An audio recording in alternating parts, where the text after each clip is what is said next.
मेरी सास मुझे रोज़ाना रात को दूध पिलाती थी और मुझसे बहुत प्यार करती थी। वो मुझसे कहती थी कि तुम मेरी बहू नहीं बेटी जैसी हो। एक दिन जब मैंने अपनी सास से दूध पीने को मना कर दिया तो मेरी सास और मेरे पति ने मुझे बहुत मारा, मुझे मेरे ससुराल से निकाल दिया। जब मैं अपने मायके पहुंची, मैंने अपने घर वालों को पूरी बात बताई तो मेरे भाई को बहुत गुस्सा आया और उसने मुझसे कहा, मैं तेरी सास और पति को नहीं छोड़ूंगा, मैं उन्हें जेल की हवा खिलाकर रहूंगा। उसके बाद मेरा भाई मुझे लेकर मेरे ससुराल में पहुंचा तो वो मेरी सास को देखते ही उनसे कुछ कहने के बजाय उनके आगे हाथ जोड़कर माफ़ी मांगने लगे। ये देखकर मेरा सर चकरा गया। मेरा नाम अनीता है। हर रोज़ की तरह आज फिर मेरी सास मेरे पास दूध का गिलास लेकर आई और वो दूध पीते ही मुझे चक्कर से आने लगे। तो मैंने अपनी सास से पूछा, माँ जी, आप दूध में ऐसा क्या मिलाती हैं कि मुझे इसे पीकर ही नींद आने लगती है। मेरी सास ने मेरी तरफ अजीब नज़रों से देखा तो मैंने उनसे कहा, अरे नहीं माँ जी, मैं तो बस ऐसे ही पूछ रही थी। अगर आपको मेरी बात बुरी लगी हो तो मुझे माफ़ कर दीजिए। फिर वो मुझे देखकर मुस्कुराने लगी और बोली कि बेटा, मुझे तुम्हारी बात का बुरा नहीं लगा, तुम तो मेरे लिए बेटी के समान हो। उनका इतना लाड और प्यार देखकर मुझे अपनी कही बात पर पछतावा होने लगा। मैं सोचने लगी कि माँ जी मेरे बारे में क्या सोच रही होंगी। वो रोज़ मेरे लिए इतने प्यार से दूध गर्म करके लेकर आती हैं और मुझे अपने हाथों से पिलाती हैं, और मैं उनके बारे में कितना गलत सोच रही हूँ। यही सोचते सोचते मुझे नींद आ गई। सुबह के 6 बजे मेरी आँख खुली। मैंने देखा कि मेरी सासू माँ आरती कर रही है। मैं भी जल्दी से नहाकर पूजा करके अपने काम में लग गई। हमारी शादी को 1 साल हो चुका था। मेरी सास मेरे साथ बहुत अच्छा बर्ताव रखती थी। कभी कभी तो मैं अपने पति से भी कहती थी कि आपसे ज़्यादा तो माँ जी मुझसे प्यार करती हैं, कि सुनकर वो मुस्कुरा देते थे। माँ जी रोज़ मुझे अपने हाथ से दूध बनाकर देती थी और वो उसमें केसर वगैरह डालकर देती थी, जो कि पीने में बहुत स्वादिष्ट होता था और पीते ही मुझे नींद आने लगती थी। मेरे पति विशाल डॉक्टर थे और वो आजकल नाइट ड्यूटी कर रहे थे। वो शाम को 7 बजे जाते और सुबह 6 बजे वापस आते थे। इस वजह से मुझे जल्दी उठना पड़ता था। मैं जल्दी उठकर नहा धोकर पूजा करती। उसके बाद मैं विशाल के लिए नाश्ता बनाती। मैं अपने ससुराल में बहुत खुश थी। मेरी सास और मेरे पति भी मुझसे बहुत खुश रहते थे। मेरा ससुराल बहुत अच्छा था। मेरे ससुराल में भी मेरे मायके की तरह किसी चीज़ की कोई कमी नहीं थी। मेरे पिताजी और भाई बहुत अमीर थे। हमारी बहुत बड़ी हवेली थी, उसमें बहुत सारे नौकर चाकर थे। हर काम के लिए अलग अलग नौकर थे। उसके अलावा भी हमारी बहुत ज़मीन जायदाद थी। कहने को तो सब काम नौकर ही करते थे, लेकिन देखभाल तो मालिक को ही करनी होती है। मेरी माँ सारा दिन हवेली की देखभाल करने में थक जाती थी। मैं अपनी माँ को देखकर कहती थी कि माँ, आप मेरी शादी इतनी बड़ी हवेली में मत करना, मुझसे इतनी बड़ी हवेली का काम नहीं संभाला जाएगा। वैसे भी मैं बहुत लाड प्यार में पली बड़ी थी और बहुत नाजुक मिजाज की मालकिन थी। मेरे माता पिता भी जानते थे कि मुझसे यह हवेलियों का काम नहीं संभाला जाएगा। वो मेरी बात सुनकर मुस्कुरा देते थे और मुझसे कहते थे, ठीक है बेटी, जैसे तुम चाहो, जहाँ तुम चाहो, हम वहाँ ही तुम्हारी शादी करेंगे। इसी बीच मेरे लिए एक रिश्ता आया। वो लोग हमारी तरह जागीरदार तो नहीं थे, लेकिन अच्छे खासे अमीर थे। उनके घर में हर चीज़ की रेल पेल थी। जैसा मैं चाहती थी वो रिश्ता बिल्कुल वैसे ही था, और वो लोग हमारे शहर के ही रहने वाले थे। मेरे माता पिता को और भाई को वो लड़का बहुत पसंद आ गया था, इसीलिए मेरे घर वालों ने मेरा रिश्ता वहाँ पर पक्का कर दिया। लेकिन उस लड़के की माँ बहुत बीमार थी और हॉस्पिटल में एडमिट थी। इसी वजह से वो लोग चाहते थे कि हम जल्द से जल्द शादी कर लें। इस पर मेरे भाई ने मना कर दिया कि हमारी इकलौती बहन है, हम इसके शादी बहुत धूमधाम से करना चाहते हैं। हम ऐसे जल्दबाजी में अपनी इकलौती बहन की शादी नहीं कर सकते। लेकिन लड़के ने कहा कि मेरी माँ बहुत बीमार है और उनकी आखिरी ख्वाहिश है कि वो मेरा घर बसा हुआ देखना चाहती हैं, इसीलिए हम जल्द से जल्द शादी करना चाहते हैं। ये सुनकर मेरे भाई भी शादी के लिए राज़ी हो गए। हमारी शादी तक मेरी सास की तबीयत भी बेहतर हो गई। फिर हमारी शादी हो गई। शादी के बाद मैंने देखा कि मेरी सास बहुत पूजा पाठ करने वाली औरत है। वो सारी सारी रात भगवान की पूजा करती रहती थी। मुझे लगा कि शायद वो मुझ पर भी ऐसे ही पाबंदियां लगाएंगी, लेकिन उन्होंने मुझसे कभी कुछ नहीं कहा। मैं यहाँ अपनी मर्जी की मालकिन थी। मैं जब चाहती सोती और जब चाहती उठ जाती थी। अपनी मर्जी से खाती पीती थी। मेरे पति विशाल भी बहुत अच्छे थे और मेरा बहुत ख्याल रखते थे। मुझे बाहर खाना खिलाने और घुमाने भी लेकर जाते। हमारी ज़िंदगी बहुत हंसी खुशी गुजर रही थी। अगले दिन जब मैं सोकर उठी तो दोपहर के 3 बज रहे थे। मैंने देखा कि विशाल अभी भी सो रहे हैं। मैं हाथ मुंह धोकर कमरे से बाहर आई तो मेरी सास पूजा कर रही है। पूजा करने के बाद उन्होंने मुझे प्रसाद दिया और शाम के खाने की तैयारी करने लगी। मैं भी उनके पास जाकर बैठ गई और उनसे बोली कि माँ जी, हम घर में काम के लिए एक नौकरानी रख लेते हैं। आप सारा दिन काम करके थक जाती है, मुझे अच्छा नहीं लगता। हमारे पास किसी चीज़ की कोई कमी नहीं है। हम नौकरानी रख लेते हैं। वो घर का सारा काम कर दिया करेगी और खाना भी बना देगी। इससे आपको भी आराम मिलेगा और आप रात को आराम से पूरी रात भगवान का पाठ कर सकती है। मेरी बात सुनकर मेरी सास बोली कि बेटा, मुझे तो सारा काम करने की आदत है और ये काम तो कुछ भी नहीं है। मेरे जैसी औरतें तो बड़ी बड़ी हवेलियों का पूरा पूरा काम संभाल लेती हैं। मैं उनकी बात सुनकर चौंक गई और उनसे कहने लगी कि माँ जी, आप भला हवेलियों का काम क्यों करेंगी? आपके पास तो सब कुछ है, किसी चीज़ की कमी नहीं है। उस पर मेरी सास बोली कि बेटा, मैं एक बहुत बड़ी हवेली में नौकरानी का काम कर चुकी हूँ। पूरी हवेली की साफ़ सफाई का काम मेरे ही सुपुर्द था। मैं सारा दिन काम में लगी रहती थी, सिर्फ रात को ही आराम करने को मिलता था। अपनी सास के मुंह से ये बातें सुनकर मैं हैरान रह गई। मैंने उनसे पूछा, फिर ये इतना बड़ा घर और कारोबार कहाँ से आया? उन्होंने मुझे बताया कि ये घर तो विशाल के पिताजी का है। उन्होंने मुझसे शादी कर मुझे इतने बड़े घर की रानी बना दिया। उनसे शादी करने से पहले मैं एक हवेली में नौकरानी का काम करती थी। उनकी बातें सुनकर मुझे उनसे नफरत होने लगी और मैं सोचने लगी कि मैं एक नौकरानी के साथ उठती बैठती हूँ, खाती पीती हूँ। मैं इतने बड़े घर की बेटी, ये तो मेरी शान के खिलाफ है। आज तक मैंने किसी भी नौकर को अपने किसी चीज़ को हाथ लगाने नहीं दिया था। शुरू से ही बहुत सिनकी थी मैं।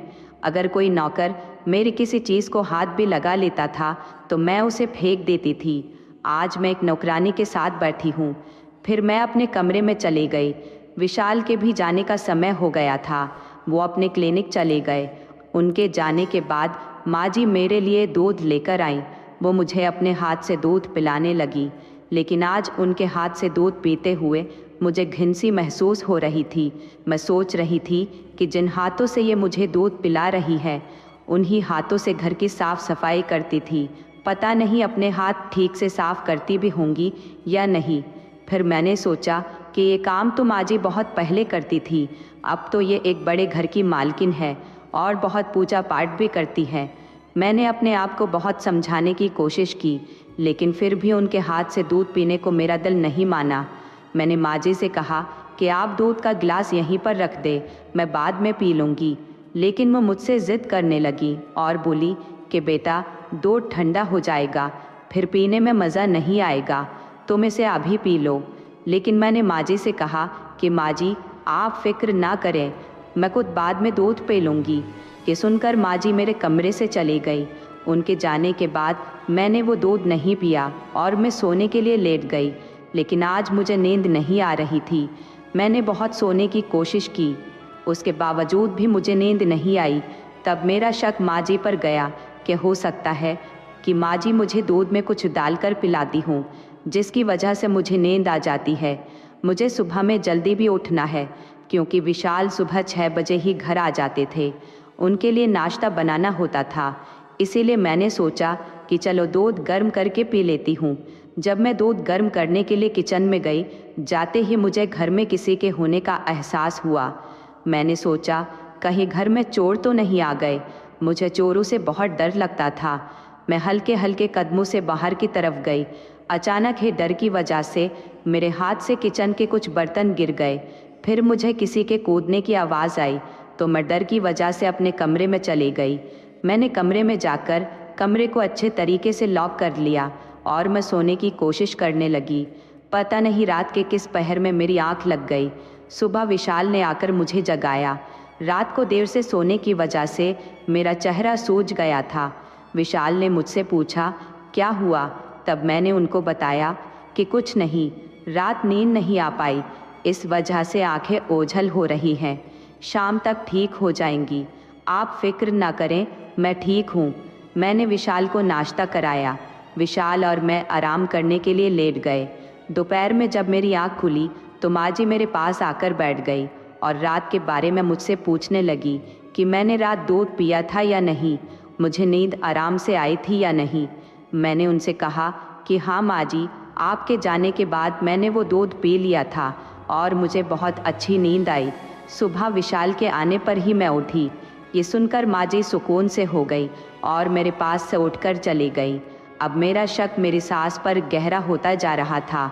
मुझे लग रहा था कुछ ना कुछ तो गड़बड़ ज़रूर है, लेकिन मैंने अपने सास के सामने कुछ भी जाहिर नहीं होने दिया। सारा दिन रोज़ की तरह ही रहा। शाम के समय विशाल अपने क्लिनिक चले गए।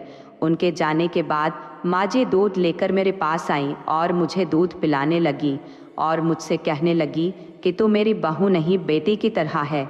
मैं तुझे अपनी बेटी की तरह प्यार करती हूँ, इसीलिए मैं तुझे रोज़ाना अपने हाथ से दूध पिलाती हूँ। लेकिन मैंने अपनी सास से कहा, माँ जी आज मेरे पेट में दर्द हो रहा है, मैं थोड़ी देर में खुद पी लूँगी। ये सुनकर माँ जी के चेहरे का रंग उड़ गया और कहने लगी, बेटी लगता है तुम मेरे हाथ से दूध पीना नहीं चाहती। मैंने कहा, माँ जी ऐसी कोई बात नहीं है, ठीक है आप मुझे दूध पिला दीजिए। फिर मैंने उनके हाथ से थोड़ा सा दूध पी लिया और बाकी रख दिया। वह खुशी खुशी मेरे कमरे से बाहर चली गई। थोड़ी देर बाद उन्होंने देखा कि मैं सो गई हूँ, लेकिन मैं पूरे तरीके से नहीं सोई थी, हल्की नींद में थी। मैंने बहुत कोशिश की कि मुझे नींद नहीं आए, लेकिन शायद थोड़ा सा दूध पीने की वजह से मुझ पर बेहोशी तारी हो रही थी। मेरी बहुत कोशिश के बावजूद भी मुझे नींद आ गई और सुबह विशाल के आने पर ही मेरी आँख खुली। अब मुझे पक्का यकीन हो गया था कि ज़रूर मेरी सास मुझे दूध में नींद की दवाई देती है, जिसकी वजह से मुझे इतनी जल्दी नींद आ जाती है। लेकिन अब मैंने भी सोच लिया कि मैं जानकर ही रहूँगी आखिर ये माजरा क्या है। रात को कोई ना कोई बहाना करके मैं दूध पीने से इनकार कर दूँगी। सारा दिन मैं अपनी सास के साथ रही, लेकिन उन्हें किसी भी बात का एहसास नहीं होने दिया। रात को जब वो मेरे पास दूध लेकर आईं, मैंने उन्हें किसी तरीके से दूध ना पीने के लिए मना लिया। मैंने उनके जाने के बाद दूध फेंक दिया और मैं अपने बिस्तर पर ऐसा लेट गई जैसे कि मैं सो रही हूँ। कुछ देर के बाद माँ जी मेरे कमरे में आईं, मुझे सोता हुआ देखकर चली गई। बाद में मैं अपने कमरे से बाहर गई। मैं यूं ही सास के कमरे की तरफ जाने लगी। अचानक मुझे छत पर से कुछ आवाज़ें आईं। मैं उन आवाज़ों को सुनकर डर गई, लेकिन आज मुझे हिम्मत करके सच जानना ही था। मैं छत की तरफ जाने लगी। किसी मर्द की आवाज़ आई। वो मेरी सास से कह रहा था कि तुम सारा दिन काम कर कर के थक जाती होगी, आराम भी कर लिया करो। तुम सारा दिन काम करती रहती हो, मुझे अच्छा नहीं लगता। ये सुनकर मेरी सास उनसे कहने लगी, तुम मेरी इतनी फिक्र करते हो, मुझे बस यही चीज़ अच्छी लगती है। तुम्हारी ये बातें सुनकर मेरी सारी थकन उतर जाती है। अपनी सास और उस मर्द की ये बातें सुनकर तो मेरे पैरों तले से ज़मीन निकल गई। मैं सोचने लगी कि आखिर ये सब चल क्या रहा है। मेरी सास तो बहुत पूजा पाठ वाली औरत थी, कहती थी कि मैं सारी सारी रात भगवान का पाठ करती हूँ। इनकी असलियत ये है, मैं ये सोच भी नहीं सकती थी। फिर मैं अपने कमरे में चली गई और यही बातें सोचते सोचते सो गई। सुबह जब मेरी आँख खुली, विशाल आ चुके थे। मैंने और विशाल ने नाश्ता किया। फिर विशाल आराम करने के लिए चले गए और मैं अपनी सास के पास जाकर बैठ गई। माँ जी, आप जिस हवेली पर काम करती थी, वहाँ से आपने काम क्यों छोड़ दिया? मेरा ये सवाल सुनकर मेरी सास के चेहरे पर उदासी छा गई और वह गहरी सोच में डूब गई। फिर मुझसे बोली कि बेटी, बड़े लोग छोटे लोगों को अपने पैर की जूती समझते हैं, उनकी इज्जत जल्लत कुछ नहीं जानते। वो उन्हें ज़मीन के कीड़े मकोड़े की तरह समझते हैं। जहाँ मैं काम करती थी वहाँ के मालिक का बेटा मुझे गंदी नज़रों से देखता था और मुझसे नाजायज़ रिश्ता बनाने की बातें करता था। जब मैं उससे मना करती वो मुझे धमकी देता था कि मैं तुम्हें बदनाम कर दूंगा। मुझसे ज़बरदस्ती शादी करना चाहता था। हवेली के सारे लोग कहीं बाहर गए हुए थे तो उसने मुझसे ज़बरदस्ती शादी कर ली और मुझे धमकी दी कि अगर मैंने किसी को कुछ बताया तो वो मुझे ही बदनाम कर देगा। आखिर सच कब तक छुप सकता था।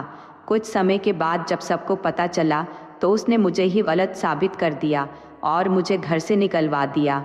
मैंने सबको सच्चाई बताने की बहुत कोशिश की, लेकिन मालिकों के सामने नौकर की भला कौन सुनता है। उन्होंने सबके सामने मेरी बहुत बेइज्जती की और मुझे हाथ पकड़कर अपनी हवेली से बाहर निकाल दिया। मैं उनके सामने बहुत रोई, अपनी सच्चाई बताई, लेकिन किसी ने मेरी एक बात भी नहीं मानी। अपनी कहानी सुनाते सुनाते माँ जी की आंखों से आंसू बह रहे थे। मैंने उन्हें गले से लगा लिया और उनको दिलासा देने लगी। वो बहुत ज़ोर ज़ोर से रो रही थी। उनकी आंखों से उनका दर्द झलक रहा था और मुझसे कहने लगी कि बेटी, आज तुमने मेरे दर्द को हल्का कर दिया। मुझे अपनी सास पर बहुत अफसोस हो रहा था, लेकिन मैं ये भी सोच रही थी कि रात जो मेरी आंखों ने देखा वो क्या था। मैं एक अजीब कश्मकश में थी।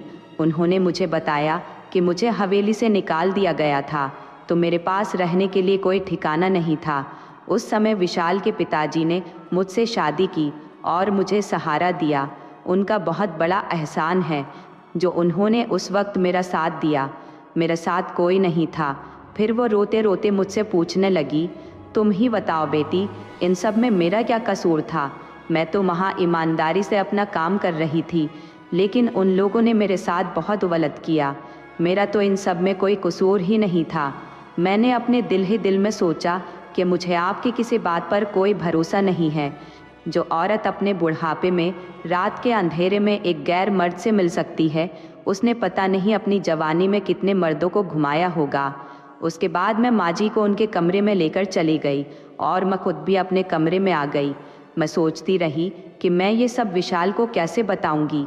क्या विशाल मेरी बात का भरोसा करेंगे या नहीं।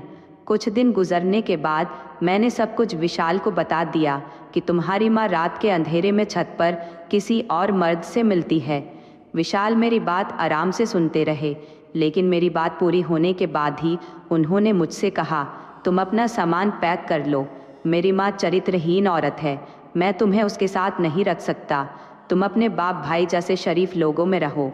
मैंने विशाल से कहा कि विशाल मेरी बात तो सुनो, लेकिन विशाल मुझ पर गुस्सा करने लगे और चीख कर मुझसे बोले कि निकल जाओ मेरे घर से। विशाल की आवाज़ सुनकर माँ भी वहाँ पर आ गई और विशाल से कहने लगी कि विशाल, ये तुम क्या कर रहे हो। तब विशाल ने उनसे कहा कि माँ, अनीता का कहना है कि आप रात के अंधेरे में किसी मर्द से छुपकर मिलती हैं। आप एक चरित्रहीन औरत हैं। विशाल की माँ ने कहा कि बेटा, तुम मुझसे पूछोगे नहीं कि ये सच कह रही है या झूठ। विशाल ने नहीं में सिर हिलाया और कहने लगा, माँ, मुझे आप पर पूरा भरोसा है। इतना कहकर विशाल मुझे गाड़ी में बिठाकर मेरी हवेली पर छोड़ आए। जब मैं घर के अंदर गई, मेरी ऐसी हालत देखकर मेरे घर वाले बहुत परेशान हुए और मुझसे पूछने लगे कि बेटी, तुम्हें क्या हुआ, तुम्हारी ये हालत किसने कर दी और तुम रो क्यों रही हो। विशाल कहाँ है। मैं अपने घर में सबके लाडली थी। मुझे ऐसा रोता बिलखता हुआ किसी ने नहीं देखा था, इसीलिए सब लोग मुझे देखकर बहुत ज़्यादा परेशान हो गए। मैंने अपने घर वालों को और अपने भाई को सारी बात बताई। मेरी बात सुनकर मेरे भाई को बहुत ज़्यादा गुस्सा आया और वो कहने लगे कि मैं तुम्हारी सास को पुलिस के हवाले कर दूंगा। आखिर तुम्हारे साथ वो ऐसा कैसे कर सकती है। लेकिन मैंने अपने भाई को रोक लिया और मैं रोते रोते बेहोश हो गई। जब डॉक्टर ने चेक किया तो पता चला कि मैं प्रेग्नेंट हूँ। ये सुनकर मुझे बहुत खुशी हुई। मुझे लगा कि अब विशाल मुझे अपने साथ ले जाएंगे। जब मेरे भाई ने यह खबर देने के लिए विशाल को कॉल की तो विशाल ने उनसे बात करने के लिए मना कर दिया। मेरी तबीयत भी अब कुछ ख़राब रहने लगी थी। मेरा किसी काम में मन नहीं लगता था। मैं सोच रही थी कि कहीं विशाल मुझसे मेरा बच्चा न छीन ले। मैं तो अपने बच्चे के बगैर जीते जी मर जाऊंगी। मेरी यह हालत देखकर मेरे भाई बहुत परेशान रहने लगे। एक दिन उन्होंने मुझसे कहा, अनीता चलो तुम अपना सामान पैक कर लो, मैं तुम्हें तुम्हारे ससुराल छोड़ आता हूँ। तुम अपनी सास से माफ़ी मांग लेना और विशाल से भी माफ़ी मांग लेना। तुम्हें इस समय अपने पति के साथ की बहुत ज़रूरत है, इस बच्चे को भी अपने पिता की ज़रूरत है। मैंने भी सोचा कि आखिर कब तक मैं अपने मायके में रहूँगी। मैंने भी अपने बच्चे की खातिर सोचा कि अपनी सास से माफ़ी मांग लूँगी। जब हम मेरे ससुराल पहुँचे तो रात के खाने का समय हो चुका था। विशाल और मेरी सास खाना खा रहे थे। उनके साथ एक आदमी और बैठा था और वो खूब हंसी मजाक कर रहे थे। जब मैंने आगे बढ़कर गौर से देखा तो मुझे पता चला कि ये तो वही आदमी है जो उस रात मेरी सास के साथ था। मैं ये देखकर हैरान रह गई। विशाल और मेरी सास ने हमें देख लिया था। मेरी सास उठकर आगे आई और मेरे भाई की तरफ देखकर बहुत खुश हुई। मैंने अपने भाई के चेहरे को देखा तो मेरे भाई के चेहरे पर उदासी थी। मेरे भाई मेरे सास से कहने लगे, तुम यहाँ क्या कर रही हो? मेरे भाई की आवाज़ में एक दर्द था। मेरी सास मेरे भाई को बहुत नफ़रत से देख रही थी और फिर मेरे भाई से कहने लगी कि जागीरदार साहब, क्या लगा था तुम्हें? तुम्हारे पाप का घड़ा कभी नहीं भरेगा, लेकिन भगवान के घर देर है, अंधेर नहीं है। हर पापी को अपने किए की सज़ा एक ना एक दिन मिलकर ही रहती है। आज तुम्हारी सज़ा का समय आया है। ये सुनकर मेरे भाई कहने लगे कि तुमने मुझसे बदला लेने के लिए मेरी बहन का इस्तेमाल किया और अपने बेटे की शादी मेरी बहन के साथ करवा दी ताकि तुम मुझसे बदला ले सको। जिस तरीके से मैंने तुम्हें अपने घर से निकाला था, इसी तरह तुमने मेरी बहन को अपने घर से निकालकर अपना बदला पूरा कर लिया। मुझे ये सब सुनकर चक्कर आने लगा और मैंने अपने भाई से कहा कि ये सब आप क्या कह रहे हैं। तब मेरे भाई ने मुझे बताया कि अनीता, मैं जो भी कह रहा हूँ सच कह रहा हूँ। तुम्हारी सास हमारे यहाँ नौकरी करती थी और मेरा दिल इस पर आ गया था। तब मैंने इससे छुपकर शादी कर ली थी, लेकिन जब सब घर वालों को पता चला तो मैंने उल्टा इस पर ही इल्ज़ाम लगाकर इसको घर से निकलवा दिया और सबके सामने इसको चरित्रहीन साबित कर दिया। इसी बात का बदला लेने के लिए इन्होंने तुम्हें अपने घर से निकाल दिया। मेरे भाई बहुत रो रहे थे और मेरी सास के सामने हाथ जोड़कर माफ़ी मांगने लगे और कहने लगे कि मेरे किए की सज़ा मेरी बहन को मत दो। मेरी बहन माँ बनने वाली है। मैंने जो किया बहुत गलत किया। मुझे अपनी गलती का एहसास है। तुम मुझे माफ़ कर दो और मेरे किए की सज़ा मेरी बहन को मत दो। मेरी बहन बहुत नादान है। आज मुझे मेरी सास के चेहरे पर बहुत सुकून दिखाई दे रहा था। ऐसा लग रहा था जैसे वो इसी दिन के लिए ज़िंदा हूँ। और जो आदमी उनके साथ बैठा था वो असल में विशाल के पिता थे। विशाल ने बताया कि अगर वो अपने पिता के बारे में मुझे बता देते तो मेरे भाई को पता चल जाता। वो मेरी शादी विशाल के साथ नहीं करते। उन्होंने ये सब कुछ मुझसे छुपा कर रखा ताकि मेरी सास की सच्चाई सबके सामने आ सके और पता चल सके कि मेरी सास एक बहुत ही नेक और शरीफ औरत है। उनके साथ जो कुछ भी गलत हुआ वो सब मेरे भाई ने ही किया था। उसके बाद विशाल ने मुझसे कहा, अनीता, तुम्हें अपने भाई या मुझ में से किसी एक को चुनना होगा। मैंने फ़ौरन कह दिया कि विशाल, मैं तुम्हारे साथ रहूँगी। मुझे एक ऐसे भाई की बिल्कुल भी ज़रूरत नहीं है जो औरतों की इज्जत करना नहीं जानता हो, जो औरतों को अपने पैर की जूती समझता हो। मुझे तुम्हारे साथ ही रहना है। ये सुनकर मेरे भाई मेरे आगे हाथ जोड़कर कहने लगे, अनीता, मुझे माफ़ कर दो। तुम जानती हो मैं तुम्हारे बगैर नहीं रह सकता। तुम्हें अपनी बहन नहीं बेटी मानता हूँ। मैं जानती थी कि मेरे भाई मुझसे बहुत ज़्यादा प्यार करते हैं। उन्होंने मुझे अपनी औलाद की तरह रखा है, लेकिन मेरे लिए मेरे पति और मेरी सास ज़रूरी थी। मेरे लिए मेरा घर बचाना ज़रूरी था। मेरे पति और मेरी सास एक बहुत अच्छे इंसान थे। मैंने अपनी सास से भी हाथ जोड़कर माफ़ी मांग ली थी। मेरी सास भी मुझे माफ़ कर चुकी थी। मैंने अपने भाई से सारे रिश्ते नाते ख़त्म कर दिए थे और वह रोते रोते मेरे घर से चले गए। कुछ समय के बाद हमारे घर में एक नन्हा सा मेहमान आ गया। विशाल के पिताजी भी अब हमारे साथ ही रहते थे। अब मैं अपने पति और ससुराल वालों के साथ खुशहाल ज़िंदगी गुजार रही थी। इंसान को अपने किए की सज़ा इसी जन्म में मिलकर रहती है। जब कोई किसी के ऊपर जुर्म करता है तो बदले में भगवान उसके साथ भी वही करता है। दोस्तों, उम्मीद करती हूँ आपको हमारी कहानी पसंद आई होगी। कहानी पसंद आई है तो वीडियो को लाइक करें, चैनल पर नए हैं तो चैनल को सब्सक्राइब करें और हाँ, नोटिफिकेशन बेल को ज़रूर दबाएं ताकि अगली अपडेट सबसे पहले आपको मिले।